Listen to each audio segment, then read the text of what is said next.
Nama saya Profesor Dr. Imade Bandem.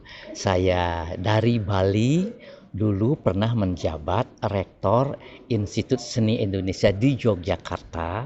Kemudian saya memberi kuliah di College of the Holy Cross di Boston selama 8 tahun dan sekarang saya berada di Bali memiliki satu institut komputer dan sains namanya Stikom Bali dengan mahasiswa sebanyak 7.000. Ini Computer Science School tapi mengajarkan seni musik, seni tari dan seni drama juga seperti itu dan saya di sana sebagai pemilik daripada sekolah itu.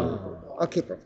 Jadi memang pada seminar yang kita lakukan selama 3 hari ini di sini yang dilakukan oleh SIDOM untuk pertama kalinya berlangsung di Indonesia dan bertempat di Institut Seni Indonesia Yogyakarta yang pernah saya pimpin, mereka memang memiliki diskusi yang panjang mengenai mutu, kualitas, quality of music begitu. Memang ini suatu keadaan yang sedikit agak abstrak dan tentu saja subjektif. Tetapi kita memerlukan pengalaman yang panjang untuk bisa menyatakan ini musik yang baik, ini musik yang estetik, ini musik yang beauty, dan segala-galanya. Membutuhkan pemahaman, pengalaman yang panjang. Nah, selama ini saya sudah banyak berkolaborasi dengan pemain musik barat, misalnya Jax Quartet dari New York, lalu menggabungkan antara musik barat dengan musik Bali, lalu mengiringi tari Bali misalnya, lalu mereka merubah tangga nada mereka dari tangga nada barat ke slendo dan pelog yang kita miliki di Indonesia, dan lalu kemudian membutuhkan waktu untuk menyamakan persepsi, mencari tema, mencari gagasan, supaya nanti musik itu bisa menyatu dengan apa yang kita kerjakan, ya seperti itu. Nah, selama ini saya melihat bahwa musik yang dianggap sebagai musik berkualitas, tentu alus musik itu sangat atraktif, sangat mengesankan, bisa menarik perhatian orang. Baik secara instrumen, bangun instrumen, misalnya kita punya gamelan, kita punya talempong, punya suling dan sebagainya, harus tampil dengan baik. Secara kualitas dari physical aspeknya harus ada, mengesankan. Begitu dilihat orang memain menabuh, mereka melihat oh ini kualitas fisiknya sangat bagus kan begitu. Nah lalu yang kedua tentu saja konten, sajian musik yang kita miliki itu. Jadi itu harus sepadan dengan fisiknya seperti itu. Kita harus menciptakan musik dengan tema yang jelas, tema yang bisa dimainkan berdasarkan kehidupan kita, berdasarkan sejarah yang ada di dalam negara kita masing-masing.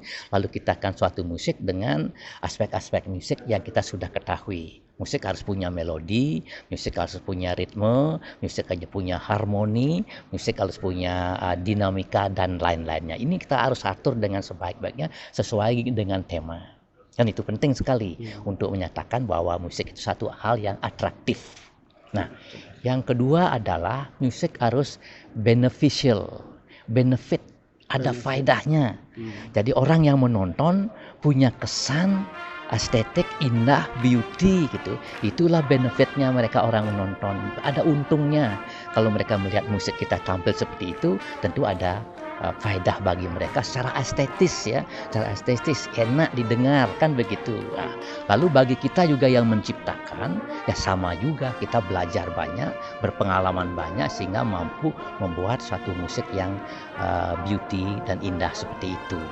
Itu yang kita namakan benefit. Ya ada keuntungannya, ya spiritual maupun fisikal, itu material, itu penting sekali, harus ada benefitnya sehingga orang mau datang.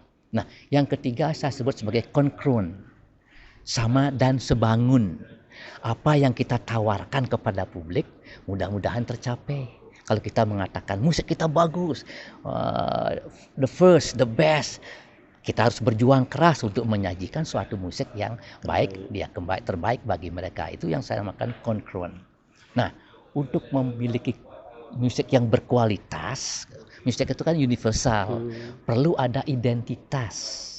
Orang-orang barat seperti Colin McVie, seperti Claude Debussy, seperti Michael Tenzer ketika menciptakan musik barat mau mencari identitas untuk identitas keunikan daripada musik mereka. Apa yang dicari? Ya gong ke Malaysia, talempong ke Sumatera, gamelan Bali ke Bali, musik Jawa ke Jawa untuk dijadikan ciri khas, identitas, uniqueness. Nah, kualitas itu ada pada uniqueness-nya, itu penting sekali saya rasa.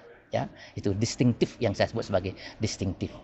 Nah, lalu kemudian ya baik itu juga efektif. Kita bisa mengarang musik panjang kan, tetapi yang paling penting waktunya cukup. Seorang ya waktunya cukup 15 menit, 30 menit, atau 5 menit. Ya tetap ya 5 menit. Apalagi untuk televisi orang tidak susah panjang-panjang. Nah tapi tetap harus solid ya, solid sesuai dengan tema, sesuai dengan garapan, menyajikan aspek-aspek musik yang penting itu. Itu yang kita sebut sebagai quality effective. Betul. EFG ya, EG, function F ya, EF function, functional itu adalah meaning, punya arti ya bagi siapa saja yang melihat ya. Function itu masih punya arti, punya meaning ya, bermanfaat bagi mereka secara spiritual, indah dan beauty itu. Yang terakhir adalah berkualitas oleh karena development, growing ya, growing itu, G itu growing, selalu mau menampilkan sesuatu yang berkembang dan berubah karena itulah perubahan satu-satunya yang paling Okey, penting. Prof. Apabila zaman teknologi dan moden sekarang, kita lihat bukan kerana kualiti dari segi warisan itu sendiri agak berubah juga. Betul. Bagaimana pendapat Prof tentang keadaan begini dengan situasi masa sekarang yang tidak supaya kita tidak lari daripada warisan yang asal? Pertanyaan Anda penting sekali, memelihara root ya, memelihara akar daripada kebudayaan kita ya. Malaysia ya, Indonesia, we are brothers ya. Mungkin kita banyak mempunyai persamaan dari segi musik, dari segi drama dan tari. Misalnya musik-musik di Kalimantan banyak yang sama dengan di Borneo, yang di Malaysia juga kan, seperti itu. Dan memang ini tidak boleh hilang, tidak boleh tercabut dari akarnya.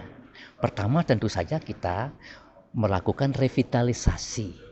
Revitalisasi itu adalah menciptakan musik-musik kita yang baru berdasarkan akar yang ada. Kita harus mampu mentransformasikan ya, harus laku menciptakan musik-musik yang tidak tercabut dari akarnya. Kita bisa gunakan instrumen yang ada, kita gunakan laras atau tonika atau kan tangga nada yang ada. Nah, ini kita harus masukkan ke dalam musik-musik yang baru ini. Tidak saja sebagai identitas, tetapi memasukkan mereka sebagai bagian dari komposisi utama, kan seperti itu jadinya. Nah itu, jadi karena perubahan ini cepat sekali juga, adanya cyber culture, adanya teknologi. Nah disinilah peranannya teknologi juga sesungguhnya. Kita harus berani mengambil langkah, atau sudah barangkali teman-teman di Malaysia sudah mengambil langkah, harus mampu mendigitalisasikan, merekam, mendokumentasikan, arsip. Bahkan kalau bisa kita lakukan repatriasi, mengembalikan musik-musik Malaysia yang ada di Indonesia, mengembalikan musik Malaysia yang ada di Inggris ya, sebagai sumber penciptaan yang baru. Ini penting sekali sebagai dokumentasi, sebagai arsip dan sebagai sumber penciptaan baru. Itu yang kita namakan sebagai repatriasi.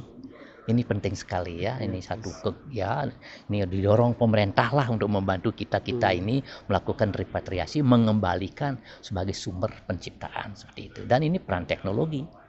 Peran teknologi yang besar sebab sekali. Teknologi ini penting because zaman makin berubah, remaja makin terdekat dengan mudah untuk mendengar dan sekarang. Okey Prof, satu soalan lagi Prof.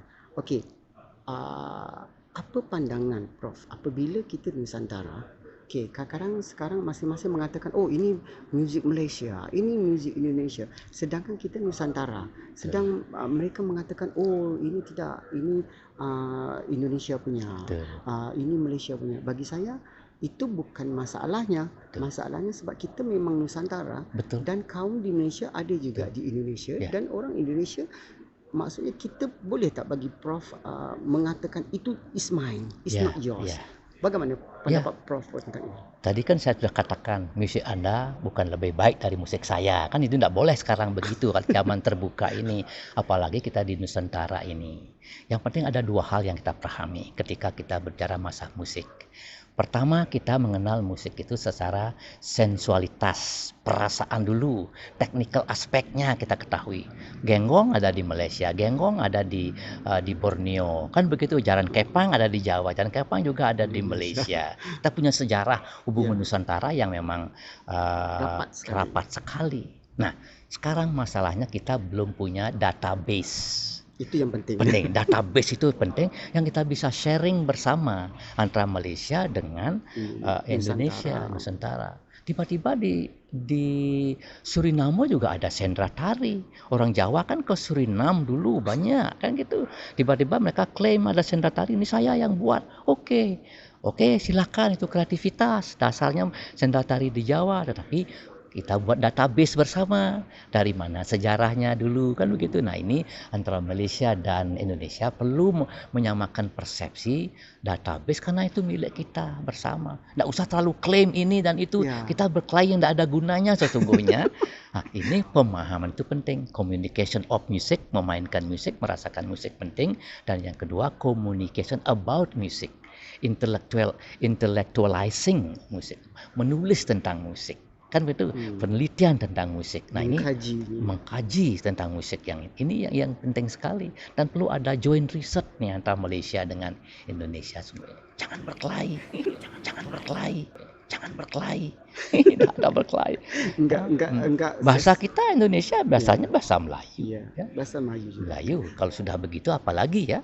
Dari segi budayanya kan. Apalagi segi budayanya seperti itu. Okey Prof, last sekali. Apa pendapat Prof tentang industri muzik sekarang untuk masa akan datang?